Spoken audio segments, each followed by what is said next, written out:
असं म्हणतात की शौक बडी चीज आहे। फॅन्सी नंबरच्या नोटा बाळगण्याची हौस पुसदमधल्या आसेगावकर कुटुंबालाही होती। मात्र नोटबंदीचा निर्णय झाला आणि सारं होत्याचं नव्हतं झालं। नेमकं काय घडलं, चला पाहूया।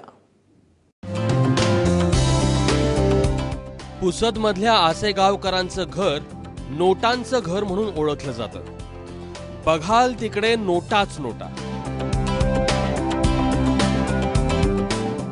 बरं, या नोटा काही साध्या सुध्या नाहीत, तर या नोटांना त्यांच्या क्रमांकामुळे खास ओळख मिळाली आहे।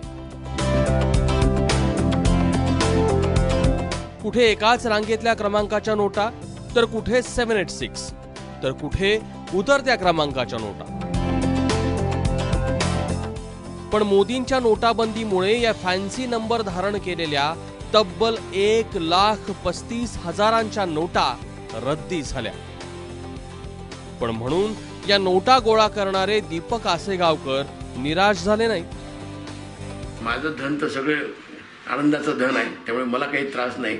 आणि ह्या ज्या गोल्ड नंबरच्या नोटा मी मुद्दाम कलेक्शन करून ठेवल्या होत्या, आता आणखीन जर मी काही दिवस माझ्याजवळ ठेवल्या तर याची व्हॅल्यू 0 होईल। परंतु हा माझा छंद आहे म्हणून मी तो जोपासला आणि मोदी सरकारच्या आव्हानाला मी प्रतिसाद देतो। आणि या माझ्या सगळ्यात चांगल्या नोटा गोल्ड नंबरच्या मी फोटो काढून त्याची एक कॉपी करून ठेवील माझ्या आठवणीकरता आणि या बँकेमध्ये अधिकृतरित्या माझ्या खात्यामध्ये जमा करेन। आसेगावकरांना थोडं वाईट वाटतंय, पण आता ते नव्या दमानं सुरुवात करणार आहेत। माझा छंद बिलकुल बंद होणार नाही। याच्यात मी फोटो काढून ठेवणार, त्याचा आनंद घेणार आणि यानंतर ज्या नोटा चलनात राहतील त्यामधून जेव्हा चांगल्या नंबरच्या नोटा मला भेटतील, ज्याला आम्ही गोल्ड नंबर कलेक्शन असं म्हणतो, तर हा छंद मी कंटिन्यू ठेवणार आहे। ही नोटाबंदी असे आणखी किती किस्से दाखवणार आहे माहित नाही।